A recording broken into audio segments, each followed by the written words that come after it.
दिल्ली में शराब के ठेकों पर 1+1, बियर की पेटी के साथ बोतल फ्री जैसे बड़े डिस्काउंट्स देने वाली आबकारी नीति लंबे समय से विवादों में है। एक्साइज डिपार्टमेंट देखने वाले डिप्टी सीएम मनीष सिसोदिया पर इस नीति में घोटाले करने का आरोप सीबीआई ने लगाया है। आइए इस वीडियो में जानते हैं कि ये नीति क्या है, इसके हटने से शराब बेचने और खरीदने वालों को क्या नुकसान उठाना पड़ सकता है और क्या दिल्ली में शराब के नाम पर बड़े घोटाले किए गए हैं। 19 अगस्त को सीबीआई ने दिल्ली के डिप्टी सीएम मनीष सिसोदिया के घर पर रेड करते हुए उनका फोन लैपटॉप जब्त कर लिया था। सीबीआई रेड के बाद दर्ज हुई एफआईआर में मनीष सिसोदिया पर शराब की दुकानों के लाइसेंस देने में घोटाले करने के आरोप लगाए गए हैं। सीबीआई के बाद अब ईडी भी मनीष सिसोदिया मामले की जांच कर रही है। मगर जानना यह है कि शराब नीति है क्या, इसको समझिए। दिल्ली में शराब की दुकानें एक्साइज पॉलिसी के हिसाब से चलती हैं।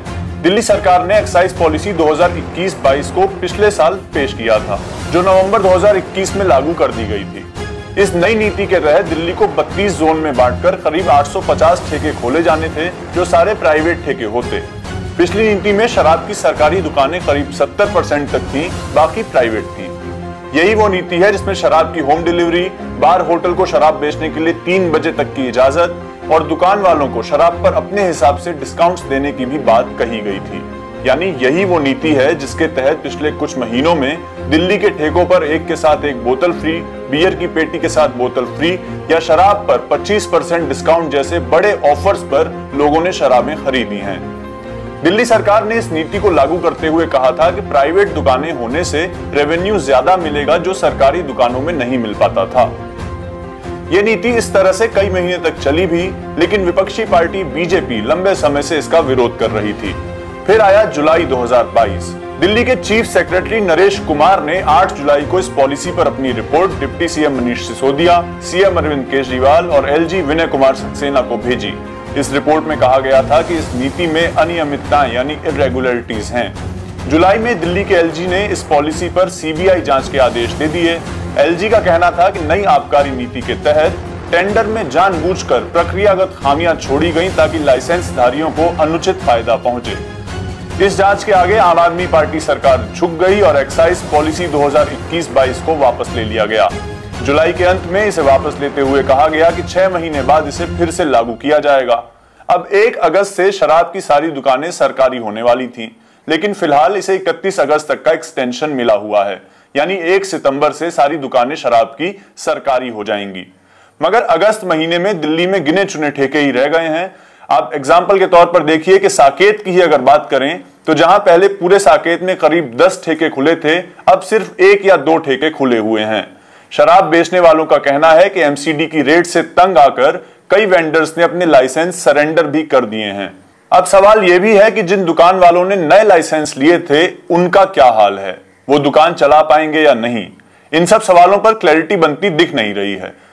आप मीडिया में लगातार बीजेपी और आम आदमी पार्टी की लड़ाई की खबरें देख रहे हैं, बीजेपी के आरोप और आम आदमी पार्टी के दावों को सुन रहे हैं, मगर जब सारी दुकानें सरकारी हो जाएंगी तब उन लोगों का क्या होगा जो इन दुकानों पर काम करते हैं या इन्हें चलाते हैं। ये सब जानने के लिए हम कुछ शराब की दुकानों पर गए और उन लोगों से बात की।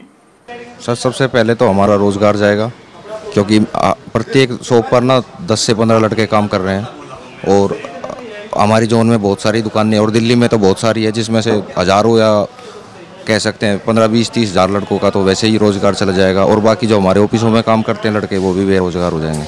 जब ये आया था तो देखो जी, बहुत लड़कों को बेरोजगार मिला था और ऊपर से सर सेटअप में हमारा देखो प्रत्येक दुकान में लाखों रुपए मालिकों के खर्च हुए हैं, जो मालिक हैं इनके दुकानों के, उनके खर्च हुए हैं। अब ये बिल्कुल बर्बाद हो जाएगा, ख़राब हो जाएगा। सर, जो नवंबर में पॉलिसी आई थी वो अच्छी थी, लेकिन अब तो सरकार ही खुल रहे हैं, उसके बारे में तो सर क्या बताएं। उसमें तो सर एमसीडी से लाइसेंस लेने में भी प्रॉब्लम फेस करनी पड़ती है, क्योंकि ये लोग भी परेशान करते हैं थोड़ा बहुत, तो उसमें प्रॉब्लम होती है। लेकिन एक्साइज से डायरेक्ट लाइसेंस मिलता है, उसमें हमें कोई दिक्कत नहीं है। सर, मैं तो बोलना चाहूँगा सर कि ये पॉलिसी इसको कंटिन्यू कर दिया जाए और हमारा रोज़गार बच जाएगा सर, क्योंकि हमें यही काम आता है, इसके सिवा हमने किया भी नहीं कुछ और हम कहाँ जाएंगे फिर। दूर से आए हैं, घर छोड़ के आए सर, और हमारा रोज़गार चला जाएगा तो हम कैसे करेंगे सर। हमें मुनीर का वाइन शॉप के ओनर ने बताया कि उनकी 27 में से 21 दुकानें अभी चल रही हैं। इन 21 दुकानों पर करीब 800 लोग काम करते हैं, यानी वो 800 लोग और उनके परिवार 31 अगस्त के बाद से बेरोजगार होने के कगार पर हैं। हमें यह भी पता चला कि एमसीडी ने कई दुकानों को सील कर दिया था और उन दुकानों में करीब 54 करोड़ की शराब रखी हुई है। बहुत ज़्यादा इन्वेस्टमेंट हुआ है, बहुत ज़्यादा अभी रिकवरी कुछ भी नहीं हुई है एक प्रकार से देखा जाए तो, क्योंकि हम तो मान के चल रहे थे कि ये पॉलिसी जो 2 साल के लिए डिक्लेयर है वो 2 साल चलेगी, लेकिन सडनली अब ये बीच में ही बंद कर रहे हैं, तो वो पूरा का पूरा लॉसेस ही है।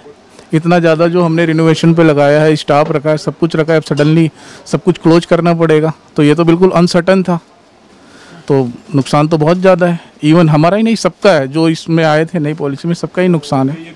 देखो जी, हमें किसी भी सरकार से कोई लेना देना नहीं है। बिजनेसमैन जो बिजनेस करता है वो अपने बिजनेस के लिए करता है, मुनाफे के लिए करता है, लेकिन इन्होंने आपसी लड़ाई में बिजनेस को बिल्कुल ख़त्म कर दिया है।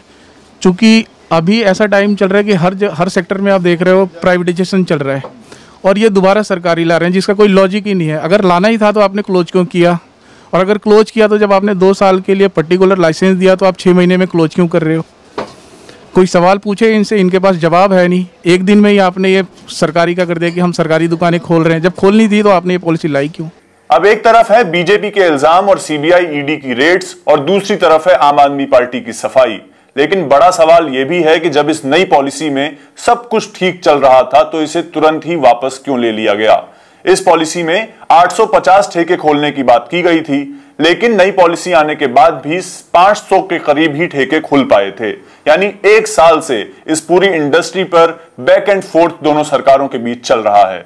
मनीष सिसोदिया ने यह भी दावा कर दिया है कि उनसे कहा गया था कि बीजेपी ज्वाइन अगर वो कर लें तो सीबीआई और ईडी के केस हटा दिए जाएंगे। मगर आप खुद सोचिए कि एक पॉलिसी के लागू होने या ना होने से एक पूरी इंडस्ट्री खतरे में आ गई है और उससे जुड़े लाखों लोग आज बेरोजगारी के फंदे पर झूलते हुए से दिख रहे हैं। अब देखना यह है कि 1 सितंबर से जब सब दुकानें सरकारी हो जाएंगी तब हालात कैसे होंगे।